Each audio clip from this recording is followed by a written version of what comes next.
is Monday, May the 20th, folks. Going to be a great day. Rob Browne here with Brenden Martin drinking his cup of whatever. You I'm remember that drinking old out of song? my Braves cup. And Monday. Monday's my favorite day of the week. What? Yeah, it is. Smash that subscribe button in the bottom right-hand corner on your screen. Allow notifications on Android and iPhone. I want to say hello to Maury Gaston and Steve Washington driving right now to the Braves game. They're at Truist Park up in Cobb County this afternoon.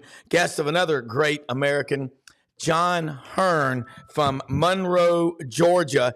Hunker down, John Hearn. We'll be right back. Let's go. Get pen and paper handy. Going to be a great one.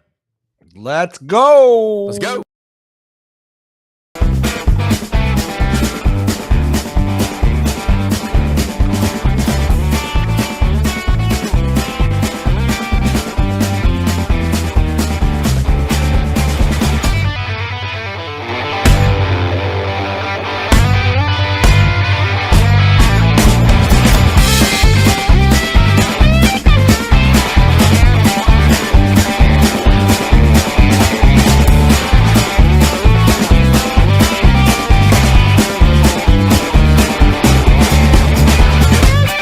Sidelines with Rob Browne. Talk sporty to me.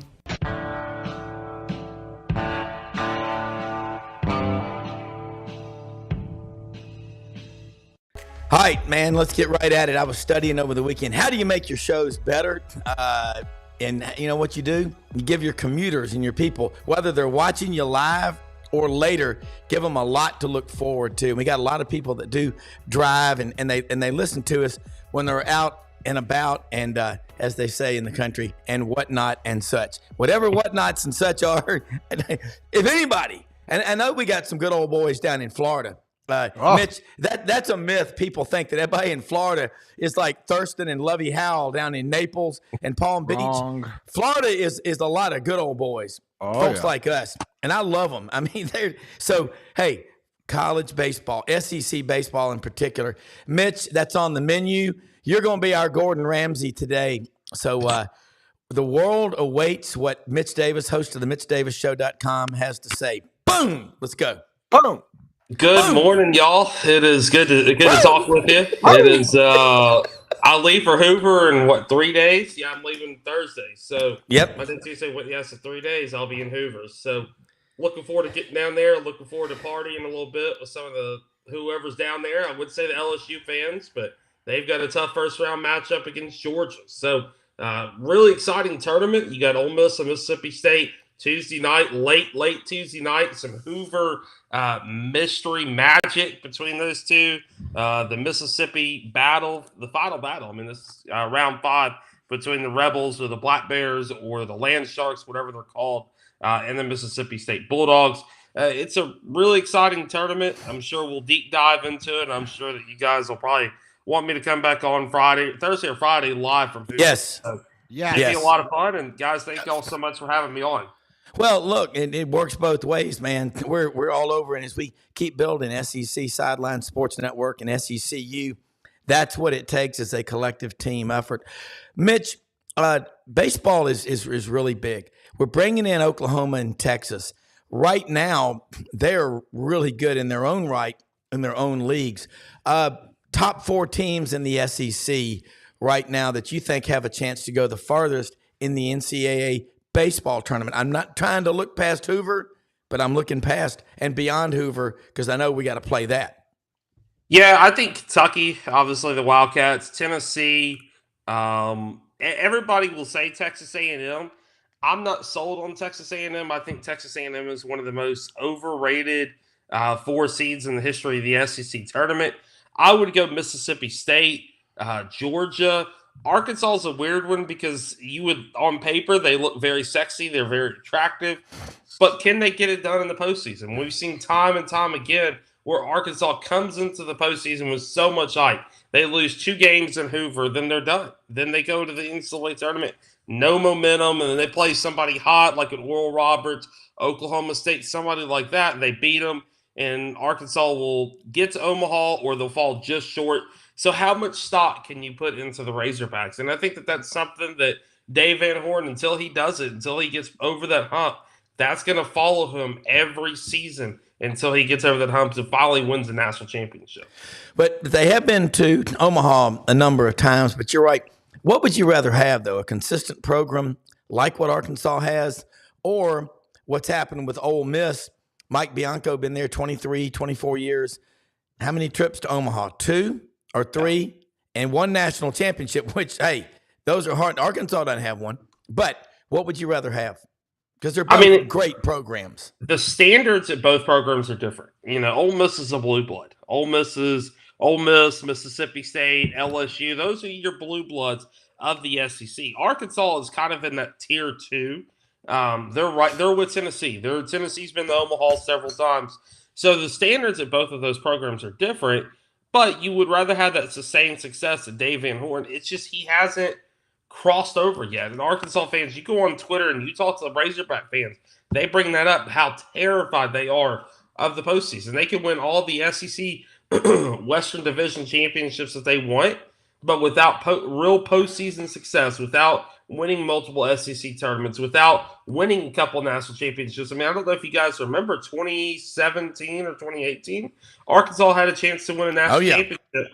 They dropped a foul ball in foul territory against Oregon State and ended up losing that game and costing the national championship. So Arkansas has been so close, but they haven't been able to finish. I was talking to my father-in-law last night, who's a big Mississippi State fan, and we were talking about the SEC tournament, and he's excited to watch Mississippi State, and of course all the rest of the teams, and so he was telling me, he's like, you can't really predict Arkansas is going to win because they haven't had a whole lot of success in Hoover. They've won it once, but they haven't.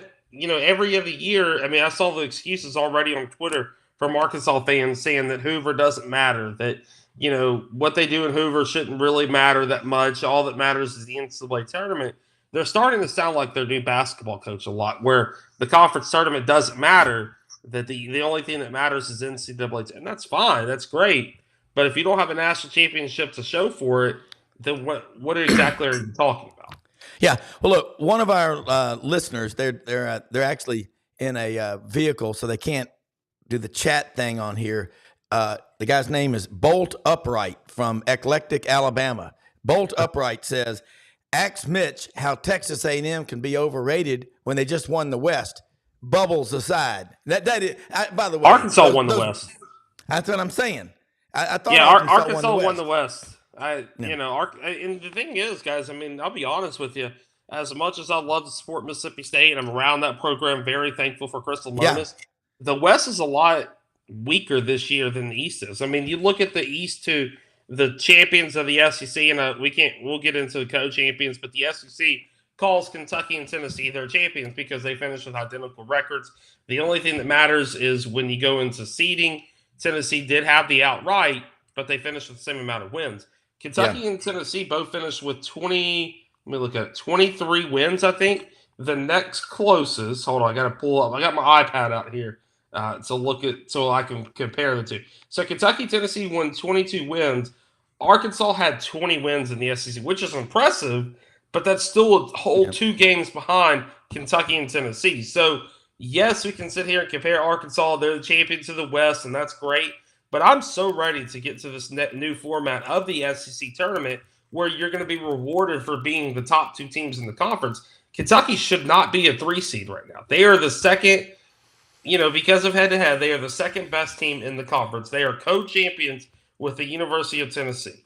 And yet they're the 3 seed playing at 9:30 on Wednesday morning because of some rules that the SEC had in place for the last 20 years to make the West and the East sometimes feel better about themselves. And that's kind of where we are. Arkansas is not the second best team in the conference. Well, and I think it's going to be fun, especially in football, because July 1st, they're marrying in Oklahoma and Texas. You're just going to have 16 teams, and, you've got some mathematicians that have figured out a formula, tiebreakers and all that stuff, but there still can only be 2 teams in Atlanta. And there'll be 2 teams that'll slug it out Sunday in Hoover. Mitch, in your opinion, does it hurt you or help you if you go over there and just have a poor performance and lose the first two, regardless if you're the 1 or the 12.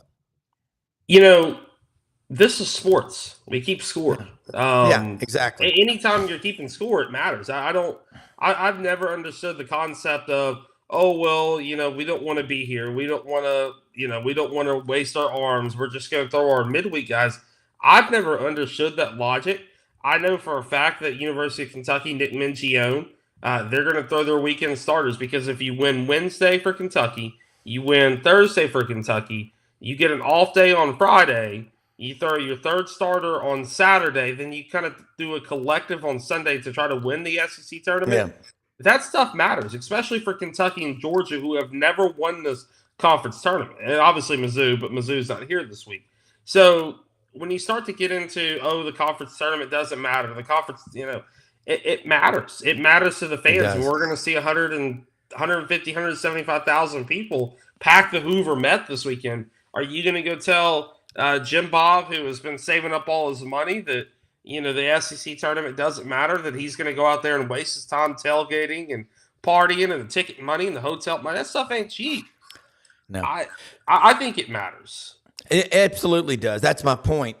They keep score. It matters. And this goes back, it starts in youth baseball, travel ball, competitive league. I don't care if it's church league. If you're keeping the damn score, it matters. Yeah. And it ought to piss you off when you lose. If you are okay with losing, and it gets into the bowl games. I've had enough of these 2-bit just bums saying, well, the bowl game doesn't matter. Well, then give the tickets away. Give the tickets away. Free lodging, all you can eat, all you can drink. Hey, I'm in the Cracker Barrel. Audrey and I yesterday. Crab legs. Crab legs, okay. And you can get them to go like Jameis Winston, or you can pay for it. It just depends on what you want to do. But I'll say this. Or a pond, really. Yeah. I was Audrey and I guys were in the Cracker Barrel yesterday in West Memphis. And we were coming back over to Arkansas, been in Memphis all day. And I've got on an Auburn visor. And this guy sees me. And he says, War Eagle. He's on his phone. And I say, War Damn. And he gets off the phone, and I said, he's from West Memphis. And I said, he had a coach shirt on from West Memphis. I said, do you know Chris Moore? He plays for Auburn. And he goes, that's my brother. I was like, that's cool. Wow. So I was like, wow. And so we had a great talk for a little while. And Chris is coming back for his 5th year at Auburn. He started 26 games this past year. He doesn't score a lot, but he just does whatever he needs to do to make the team better. And his brother said they've got 2 weeks off, and he's gonna, go for a trip with his parents and all. But I said, his major is kinesiology. He's had a number of injuries, and he's already working with the Andrews Orthopedic Group people, the best in the business. And how cool is that? But that's NIL. That's a guy that stayed at one school for 5 years. And yeah, I'm infuriated when people try to dismiss and say, it doesn't really matter. Yes, it does. Because it's like dropping, if you got a dozen eggs and you drop them and you break a couple of them, it matters. Yeah, I've got 10 more, but you needed 12. The recipe called for 12. It's toxic. Losing is toxic. I'll leave it at that. Yeah, and I think with this, and we see this in the basketball tournament, I mean, losing in the SEC tournament usually doesn't carry over, or losing early. I mean, you could lose on Saturday, Sunday, that's fine. But losing early usually doesn't carry over to success. Now, we've had, different types of oddballs. We had Ole Miss in 21 where they went on that magical run. They won 22, they won the national championship, that kind of thing.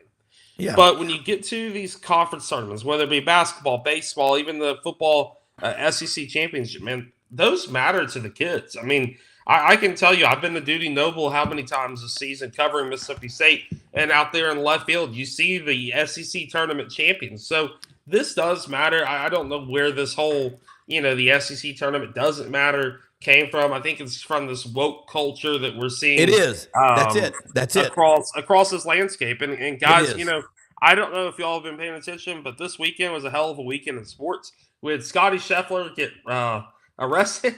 We had a fight last night in NASCAR between Ricky Stenhouse and Kyle Busch. Hell of a fight. That was awesome. I don't know if I can say this. Iranian president died in the plane crash. It's official. He's dead.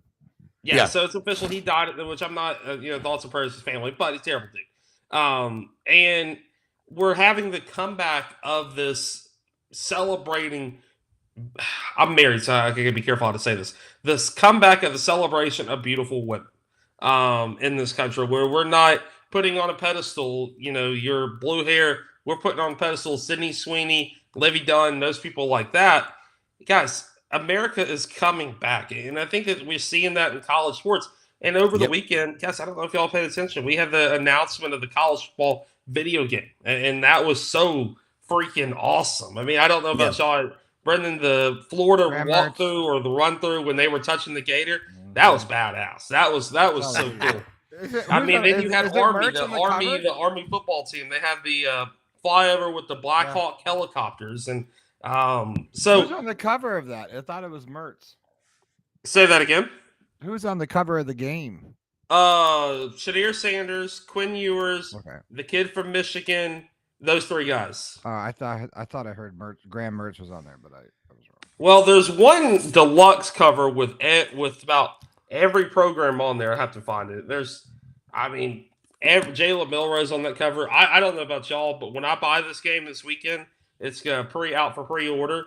I'm buying the $150 version because it gives you Madden, but it also gives you all the ultimate stuff for the new college football. I'm starting a dynasty with Southern Miss and my Memphis Tigers, and I'm going to run college football. So very, very excited about that video game. You have a very good wife, my friend.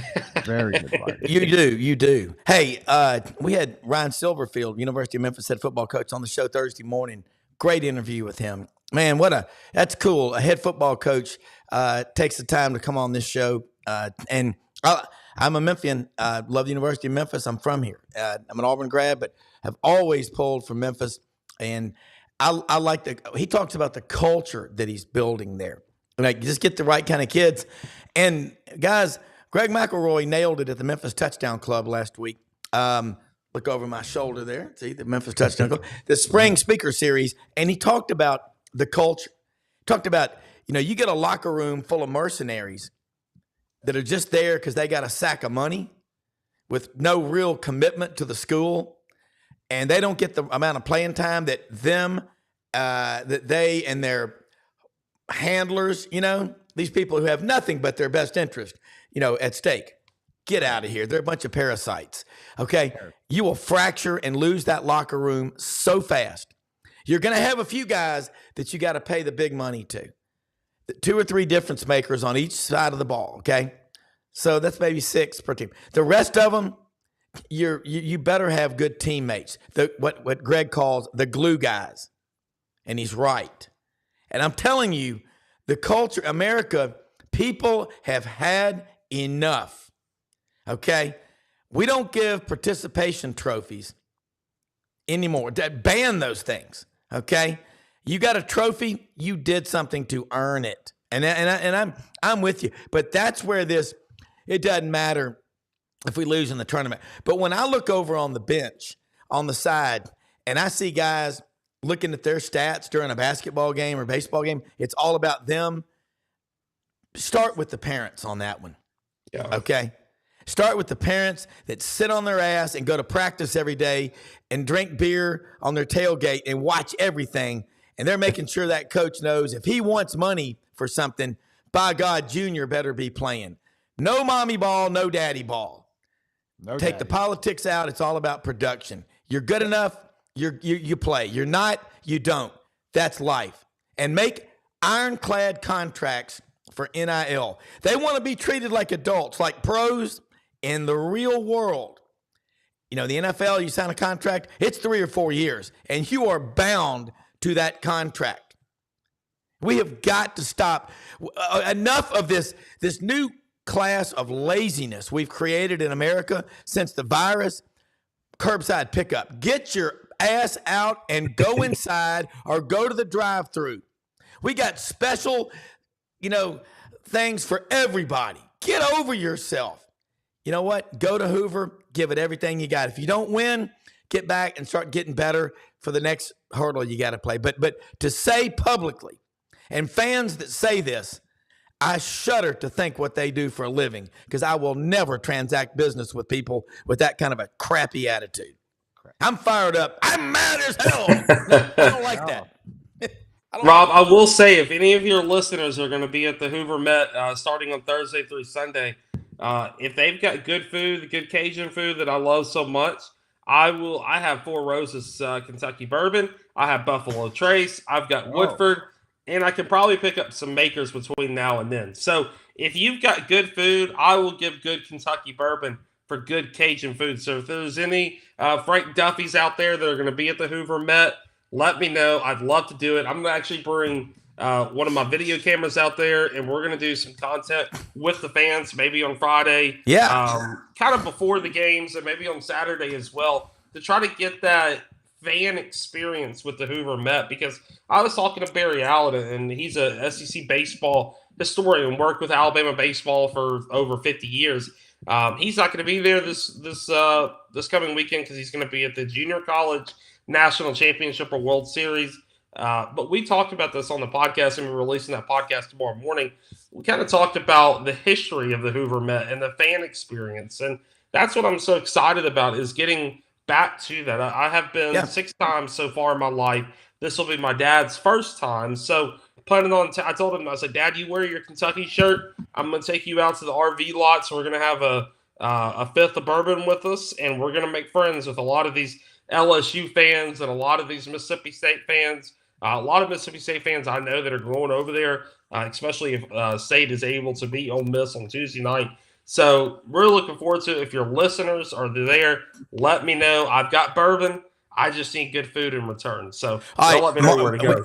We got some restaurants for you, okay, from one of our viewers down in Columbiana, or as Mildred would call it, Columbiana, Alabama.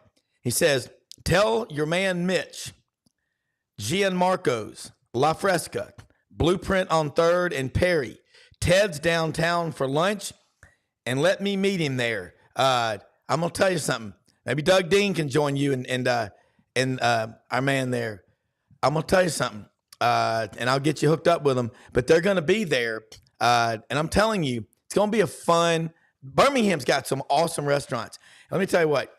From Birmingham down to the Gulf Coast, the Greeks run the restaurant business in the state of Alabama, and I'm telling you, you're gonna. There's some great restaurants in downtown Birmingham.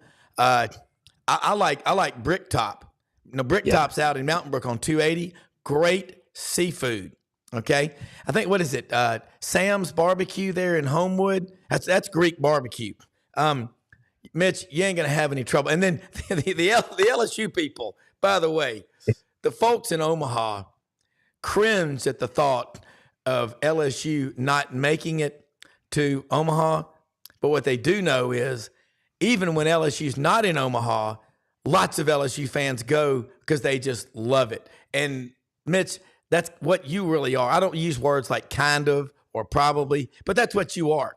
You're a baseball fanatic, which is good. I don't bring people on this show that are not rabid and passionate about what they do. We won't get along, Rob, I posted this on my Instagram story. Somebody posted some commercial that a fan had made for the SEC to Delta Dawn by Tanny Tucker. One of my mom's all-time favorite songs, by the way. I knew that song when I was a baby. My mom would sing it. We love it. And I posted on there, some people do drugs. I do SEC sports. And that, whether it be football, women's basketball, men's basketball, baseball, softball programs, I forgot how many teams we've made it to super regionals, which is insane. We had a couple get upset, but that's okay. We've got several opportunities to get over to the Women's College World Series. But I love this conference. And yes, I went to Memphis, but I grew up in a split household where it was Kentucky and Memphis, and it grew up a very Southern household. Then I married some Mississippi State fans, and I've been down to Oxford so many times. And yes, I wear the maroon and white, but I've still got a lot of friends on the other side that we're red. You got friends everywhere, Mitch. People love you. So Mitch, who loves you, baby? I try to have fun with everybody, and I really am. I'm so dadgum excited to get down there. And, I told my dad, my dad was telling me, it's like, we've been to SEC basketball tournaments and Final Fours and, New Year's, or what is it called? Not New Year's Six, the Citrus Bowl with each other and Music City Bowls.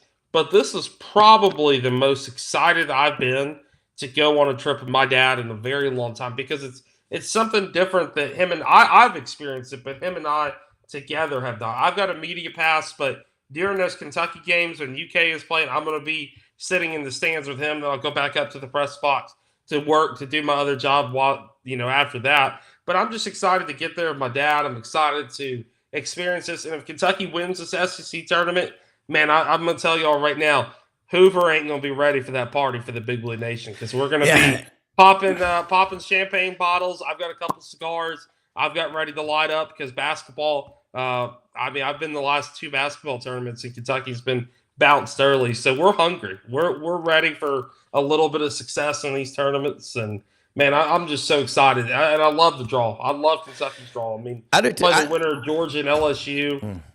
Georgia doesn't have the great pitching. They've got a great offense with Charlie Cordine. Got to see him play in Starkville, hell of a player. I mean, you look at South Carolina, Alabama, Arkansas. Kentucky's had success against Alabama and Arkansas. They didn't have success against South Carolina, but that was a weird series, a lot of rain delays there in Columbia. Then you go to the bottom half of this bracket. I mean, we're going to have a rivalry game to open up on Wednesday when you got either Vanderbilt or Florida versus Tennessee. Those 3 programs, they hate each other, and that is going to cause some drama. And then Tuesday night, my God, you've got the battle for the Magnolia State, Mississippi State, Ole Miss. Name me a better college. And Rob, you're going to tell me the Iron Bowl, but name me a better, more toxic rivalry than the Egg Bowl. I mean, that is it is toxic. It is not healthy. It is because Alabama, Auburn, they have a lot of respect for each other. They do. That's the difference. Mississippi and Mississippi State, they don't have that respect. There is no respect from the Bulldogs and the Landshark Rebels, Black Bears, whatever Ole Miss is. There's no respect there. It is a hate. Churches are divided. Schools are divided. Cemeteries are divided here in the state of Mississippi. That's just how that rivalry is. It's very special, and I'm so excited that those 2 teams get to play each other. No, look, I'm with you. I've always said that Iron Bowl is as intense as there is, no doubt, but there is mutual respect. Ole Miss and Mississippi State hate one another. Now, look, there's hate in that Auburn-Alabama rivalry. There's hate, clean old-fashioned hate in Georgia Tech. All right, question here.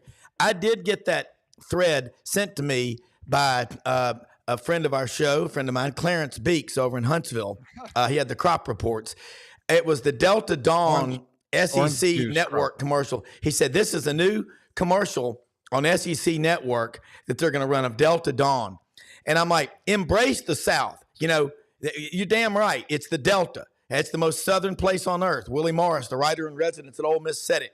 There's nothing like going into the Mississippi Delta on a Sunday morning at 10:30 in a grocery store where you're about a foot down from you walking the door to the floor, concrete slab, eating a hamburger with mustard, pickles, onions, and having a cold beer in the Delta. Life is a little slower in the Mississippi Delta. But I got to ask this question. Is that really a commercial the SEC Network is doing? Because it's a stroke of genius. And number 2, here's the debate we must ask ourselves. Who sings the best version of Delta Dawn, Helen Reddy or Tanya Tucker? I'll take Tanya Tucker. I'm taking Tanya Tucker. Day of the week and on Sundays. I'm taking Tanya Tucker. Rob, I really appreciate you having me. I got to hop off here. I know. Tell them how to follow you. Tell them how to follow you, though. Barry Allen. But, guys, I really appreciate y'all having me on. Rob, text me that list. My dad's begging me for good local places. We're going to Dreamland Barbecue. We're going to the brewery right outside of the Hoover Met. So, again, if any SEC fans will be in Hoover, I'll be there Thursday through Sunday. I'll either be wearing maroon or blue and white, and I will be there ready to party, have a good time with y'all, and while also, maintaining my professionalism, but very excited for my 6th trip to Hoover. Yes, of course. I've got my cowbell pack, guys. I'm ready. I got my blue and white with Kentucky as well, so it should be a really, really fun Go weekend, drink and I your really bourbon appreciate and y'all watch having me on. sports. God. And look, let me tell you something. This weekend, I'll be up canoeing and kayaking on the Spring River in Arkansas and Missouri, trout fishing, drinking cold road sodas. Okay. And by the way, folks, look over my shoulder, the Hams beer. Watched a movie over the weekend on Netflix called Dumb Money about the short squeeze on GameStop back in 2021, Robin Hood and all that stuff. But at the beginning of the movie, the guy, Mr. Kitty, is ordering a beer with his friend, and he goes, "Get him a Heineken." He goes, "No, I'll have a Hams." He goes, "A what?" He ordered a Hams in the movie. He goes, "It's a good Milwaukee beer, 50 cents. It's good. It's practical." Placement. So I'm just telling you, Hams is alive and well. But Mitch, I'll take Tanya Tucker any day of the week. Amen to Delta. that. And I hope they do that commercial. MitchDavisShow.com. We'll talk to you back on the show later this week. I'll send you that list of restaurants here momentarily. Take care. Thanks. All right. We've got Ben Troupe on here right now, Franz Beard. Golly, man, this Hoover baseball coming up. What's going on? By the way, I watch Weather Channel. Y'all folks down in Florida, it's just and I've got a lot of my clients retire down into Florida. They live near the Steinhatchee River and Spring Hill and towns like that. And those afternoon thunderstorms, every day I go, man, Franz, every time I talk to Franz, I go, "How you doing?" He goes, "Well, just another day in paradise." Then I think about Big Ben over in Savannah, a city that was mapped out on a grid. It's perfectly symmetrical. And I'm thinking, Ben doesn't really worry about anything. Ben's probably had a good workout, and he's probably just having some sweet tea, and he's probably thinking, and he's probably writing. And probably going to go to the Crystal Beer Parlor for a burger with grilled onions on it. Yeah, that sounds really good. I meant to tell Mitch, he's talking about places to go eat in Birmingham. Don't forget, late at night when you're out, when every place else is closed, you can get you a bag full of grenades with shrapnel, crystals with onions, a box of fuses, French fries, and a bowl of mud chili. That'll top off your evening for you. Guys, this time of year, you got college football. We've all wrapped up spring practice. People just graduated. Got the SEC baseball tournament starting up. Major League Baseball kind of putting along. Got some guys who are watching the show right now, driving up to Atlanta to go to a Braves game this afternoon. The football magazines will hit the newsstands, I think, later this week, folks. But I'll start with Ben and then go to Franz, and we're going to do I like this rapid-fire Q&A, and people are saying, I love it. Ben, with the magazines coming out, they still mean a lot, don't they? Because it's something you can hold in your hand. Even though we got stuff all over the web, I still love getting a magazine. What about you? Of course, they are the only thing you can depend on because everybody has an opinion now with so many shows out. People don't really do research anymore. People go off of, mock drafts more than they do anything now when it comes to the NFL draft instead of listening to the experts. But yeah, when you start thinking about the magazines, I go back to my time in Florida, Sport News and Sports Illustrated, and EFB. Yeah. It's like, because it forces you to do something that most people don't want. It forces you to read. It forces you to open up a book and say, wait a minute, let me see what this team really got coming back. Let me see, who's replacing who got who out the transfer portal. So yeah, these magazines are still very, very relevant, especially. Oh yeah. I'm gonna tell you, folks, that's a damn good book. And I just wanted to say that, talk about reading. I love hearing it. Keep going. I just wanted to show people the book. A lot of these young men now, with everything so digitalized and digitized and all these things, it forces you to go and say, hey, let's go see the competition. Let's go see what, who they got coming back, who, what type of scheme they running. And let's be honest. Let's see if I'm good enough to make the magazine. That's why you really read it. You go to your team, you see you want to be on players to watch or things of that, because that's forever. Like the thing about a lot of people who aren't on social media, who ain't trying to look for a viral moment, if you're in a magazine, that's forever. That's the type of thing that no matter what your career becomes, you at one point were mentioned either by an analyst, an editor, or a head coach, or your head coach, and then they saying this is a player to watch. So I would say go out there and get those magazines, because with so many things that have to be, you got to go press seeing on this and Twitter and Instagram and TikTok and YouTube.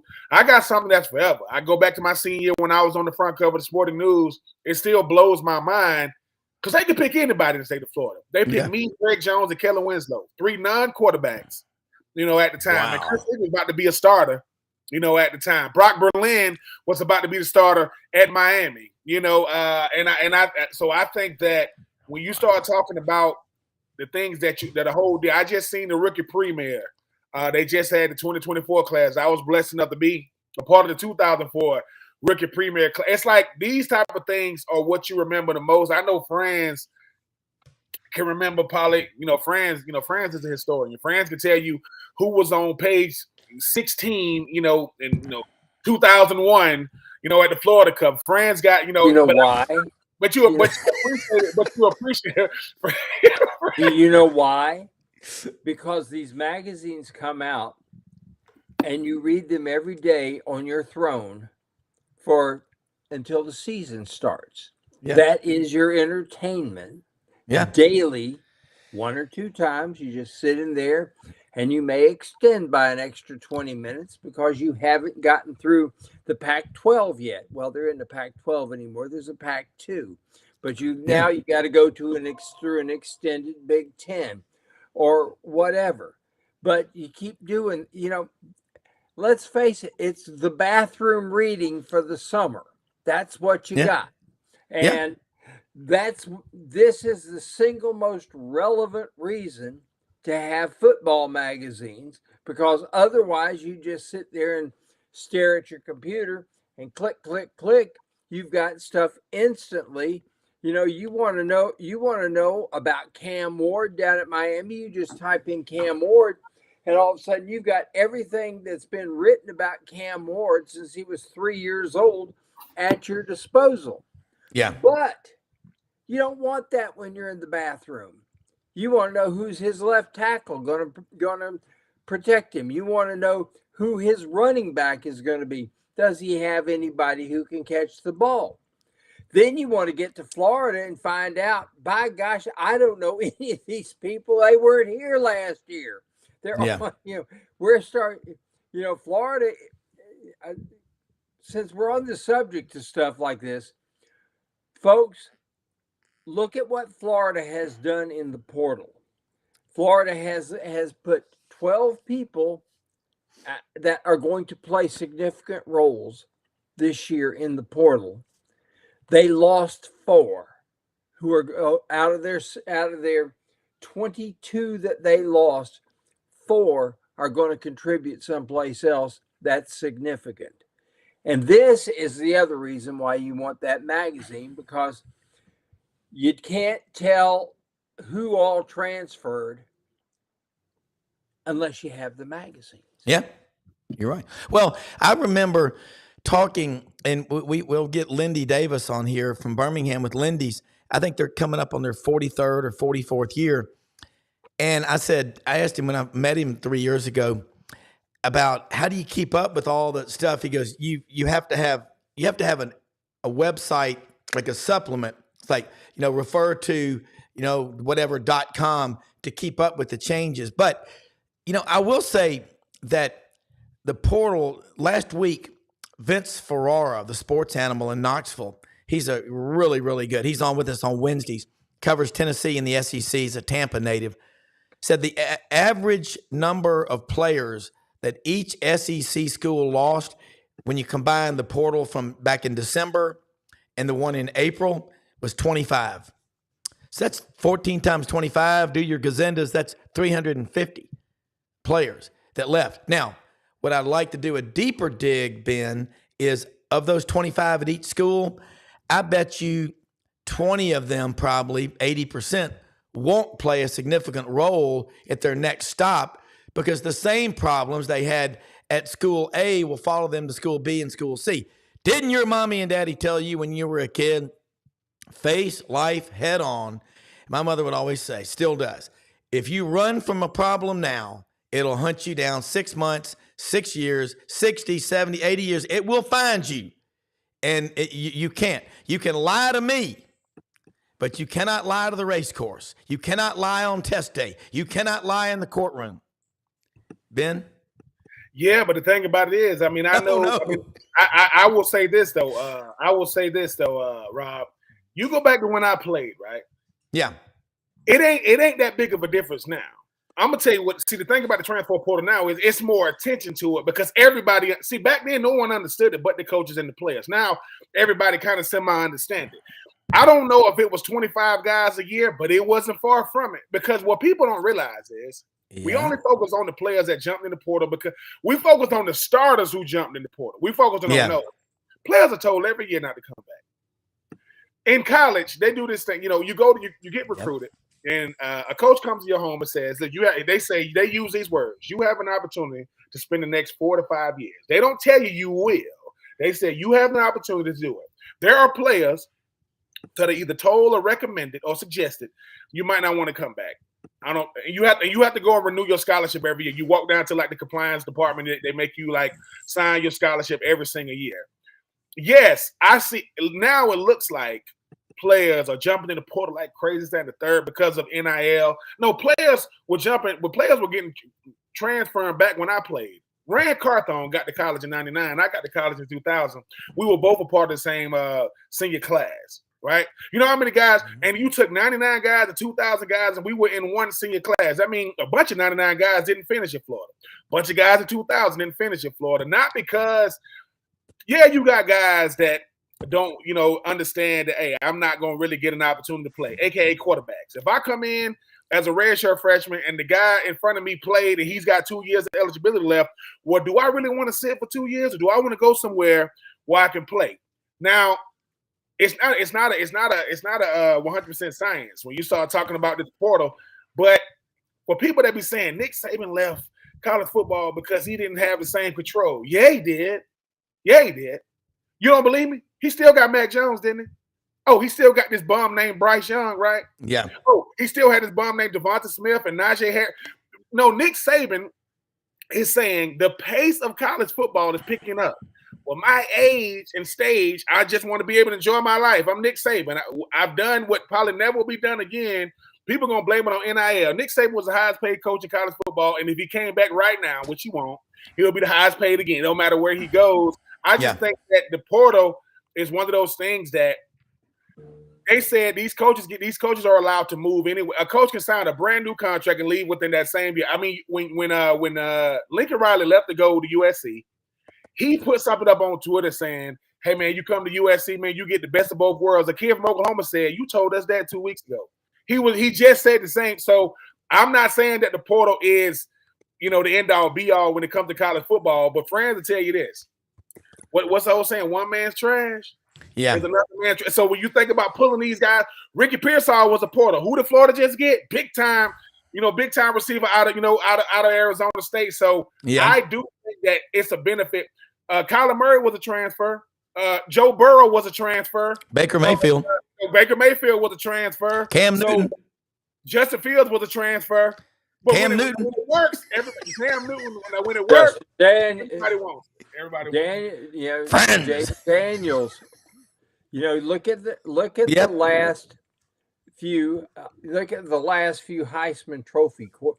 Baker Mayfield, Kyler Murray, Joe Burrow, Jaden Daniels. Before him, Caden. What's the guy out at Williams over there at Caleb Williams at Southern Cal.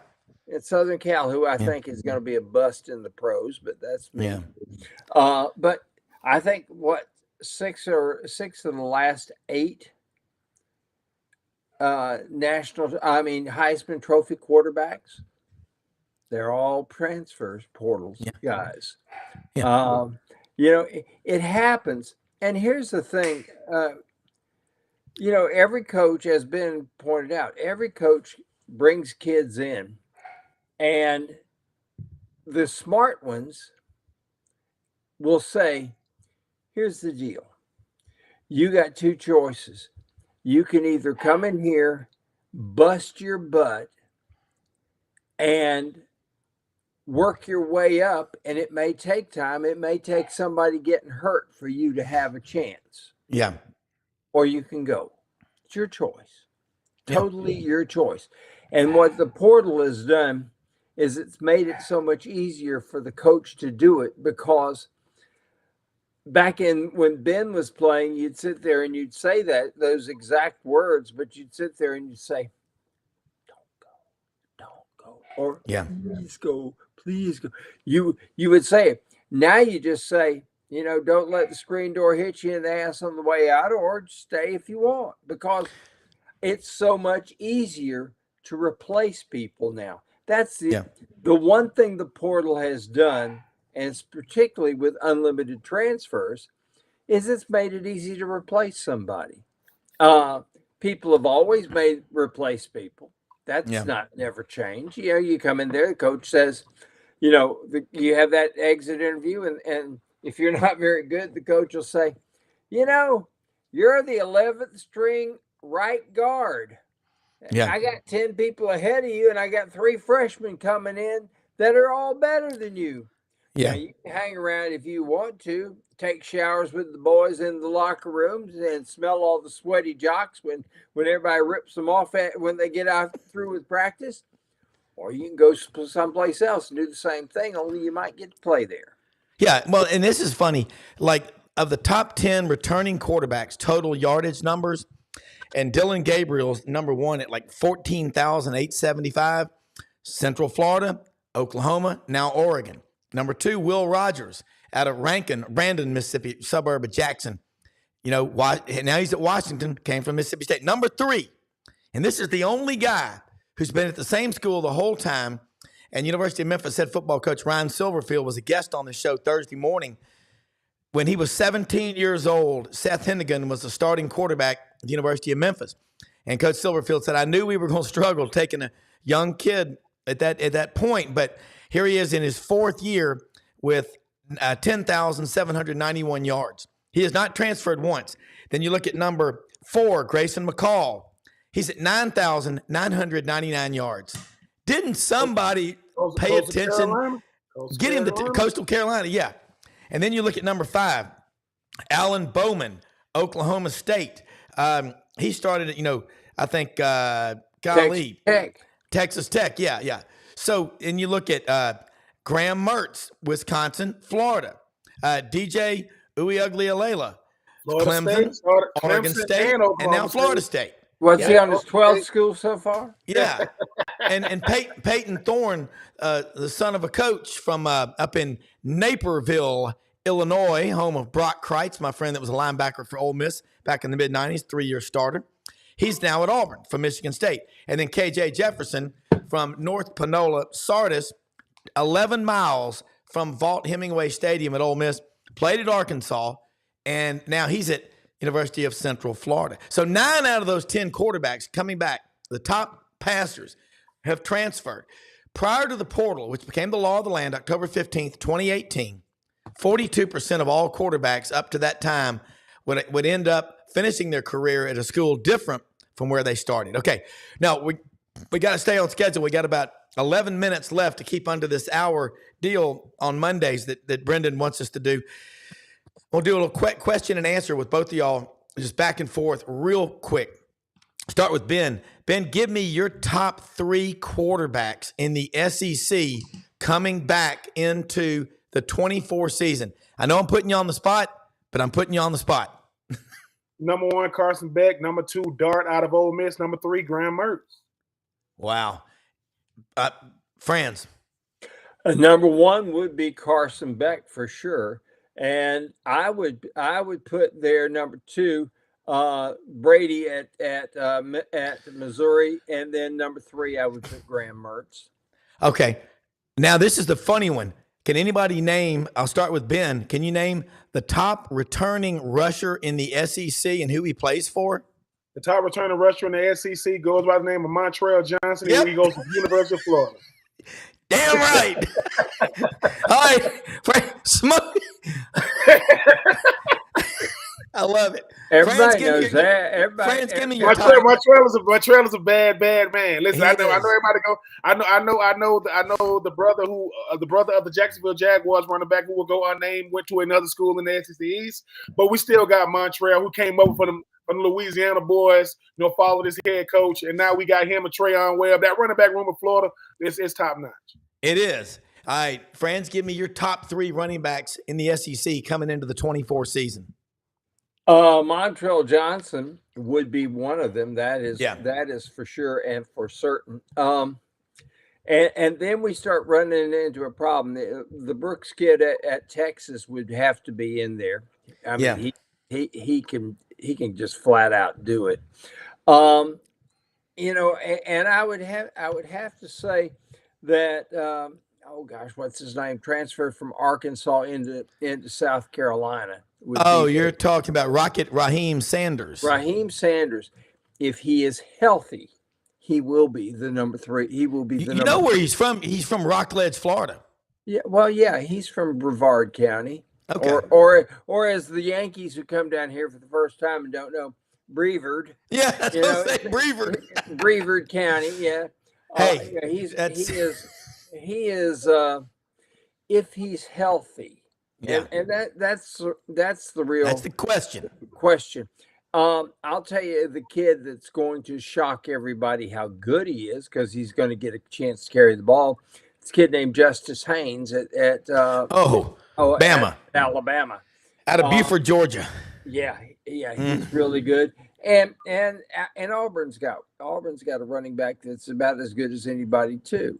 The SEC's loaded this year, and we hadn't even gotten into the fact that Ole Miss has transferred in Henry Parrish. They transferred in the Rashad Amos out of Miami, Ohio, who is a 6'2", 244-pound brute who is going to run over people.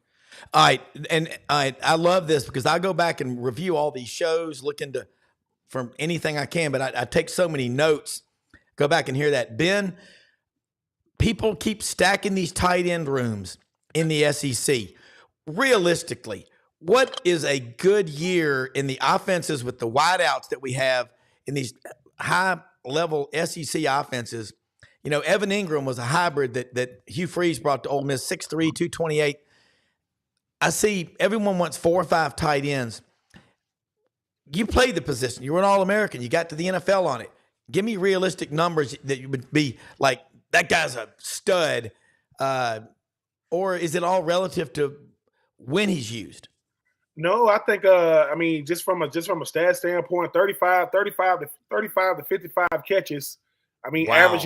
averaging at least 10 yards a catch and probably like 5 to 10 touchdowns, because that means that you're involved in every game. And yeah, I do think you need both now. Like, I mean, not to give Georgia any more, but when they had Darnell Washington and they had Brock Bowers, you had 2 guys that do 2 different things, because 9 times out of 10, the tight end is either going to be one or the other. He's either going to be a big guy that can block, that can catch, or a tweener guy that can, like a U tight end. I do think you need both. And when people say, why does that matter? In 2019, when the LSU won the national championship, right? When they won the national championship, their starting tight end was Randy Moss' son. Thaddeus. Yeah.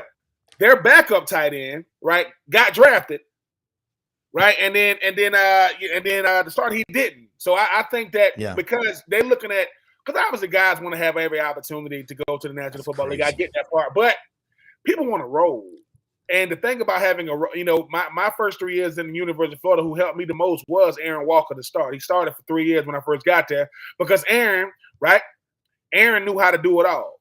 Aaron knew. He said, listen, man. He said, we're not gonna get the ball a lot, but when you get it, you got to make an impact with it, because we got Rishae Caldwell, we got Jabbar Gaffney, we got Taylor Jacobs, we got Ernest Graham running back, we got Robert Gillespie running back, we got Siadra Faison. So we got weapons. And I think the thing about it is that's the thing about a tight end. A Kyle Pitts, a Evan Ingram, a Brock Bowers. Those are one of the million tight. These are some of the best tight ends you ever seen. Most guys are going to be normal guys, right? But I think when you find a way to get utilized in the offense, and you saying, look, tight ends don't care about having big numbers. They just want their numbers to matter. When y'all look at the box score, I don't want my numbers to just look good, but it's not helping us win. And you having 2 guys that can go out there and get it done, because when you have a beast like a Brock Bowers or a Kyle Pitts or an Evan Ingram come to your school, that's who you're looking for on the recruiting trail. You're not going to find that on the recruit. It's good if he's out there. I mean, Evan Ingram and Chiwozium, the starting tight end for the Tennessee Titans, they both went to the same high school. And they played against each other. So 2 guys in the National Football League went to the same high school. That's how rare these guys are. Kachiggs, he went to Maryland, and they let this boy run the football, return. He's kind of like a Delaney Walker 2.0 up there with the Tennessee Titans. But just look for a guy that can move the chains. I mean, and is a willing blocker, because if you got a guy that's willing to block, because you're not going to find a George Kittle out there. The way he blocks, like. Or you can either have a George Kittle who's an all-around tight end, or you can have a Travis Kelce who I don't care if he can block because he's that good in the passing game. I think you will find somebody like in the middle of those guys. And like I said, the kid from Ole Miss, he's gonna be one to watch. Yeah. Obviously, Jason Priestcorn. Yeah, Priestcorn. Obviously, Oscar Delp. They got the Oscar Delp kid up there in Georgia right now. He's supposed to be really good. Obviously, I'm very biased, to Arlis Boardingham and the boys down there in Florida and Hayden Hanson and them. But I think that the tight end position is one that guys are coming to high school and they want to play it. They come to high school saying, I want to be a tight end because of the impact. And plus, I'd rather work on my speed and not have to be fast, because when you receive, you have to be fast. Tight ends, Gronk was never fast. Gronk could get open. Gronk went to the combine. They said when he went to speak with the New England, they asked him, "Hey Gronk, we got this kid, we got this defense, we in this. They got this defense and this down the distance. What is your what should we be running?" He said, "It doesn't matter, coach. Just throw me the ball." What? I don't care what they doing. Yeah. Just throw me the ball. And obviously, that's the type of player he was. I don't think that Gronk understood New England's offense like that, but he knew you can't cover 8-7. So, yeah, I agree. I mean, look, we got a couple of minutes left. Friends, throw me one out here right now. Wide receiver. Travian Sanders. Okay. At Texas is a tight end who last year averaged 15 yards a catch. Wow. Okay? Ben, 10, 15, that's I mean, a stud.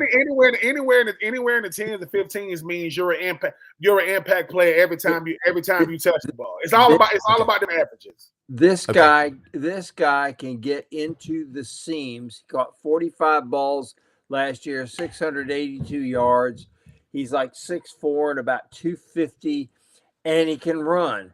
Most schools now have that. Most schools, what they're doing is they're getting that guy who can run and catch, who can be the move guy who can, take an occasional handoff on an end, what we used to call back in the day, an end around. It isn't an end around anymore. Yeah. It's called a jet sweep or a rocket sweep or whatever the hell they want to call it. But you get one of those guys, and then you get a guy that is a tweener.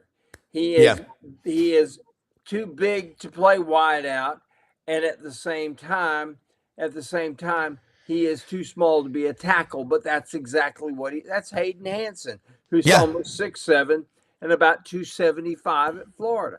Not big enough to be a tackle, but bottom line is, it's like the Johnny Carson show. I can hear the music coming up. Y'all, next week, I'm going to bring y'all on earlier. If we have Mitch or whoever, y'all are so damn good. We're trying to kind of condense this to be commuter friendly. I'll just say that. Hey, folks, Ben Troupe, 84 Reasons Podcast, Friendsbeard, GatorBetMedia.com. We live in the greatest country in the history of the world. Most often we see the face of Christ in the least among us. That means go out and help people that you don't know. God knows. And you know what? Just do great things, because we're all capable of it. Watch the show. Tell your friends, family, and neighbors. We'll see you tomorrow. Love it.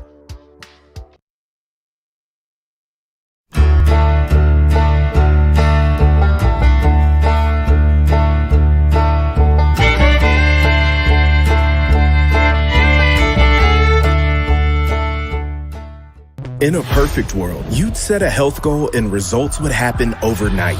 In this world, the real world, it takes time, dedication, and the right support to achieve your best self. The Vitamin Shop's health enthusiasts are here to make sure you're not wasting a single moment on the wrong supplements. From the highest quality sports nutrition and superfoods to the most sought after trends, you'll find a huge variety of science-backed solutions for every goal. And the people to help guide you along the path to greatness. Unbelievably, every 2 minutes in our communities, a child is either bought or sold for sex. I am Ari Dickey, board member for the Nashville Anti-Human Trafficking Coalition. Join me and millions of others in our fight against human trafficking and for its victims by helping to educate the most vulnerable among us, our middle and high school students. Go to nhtcoalition.org, become a partner, and help keep our families safe, because none of God's children are for sale.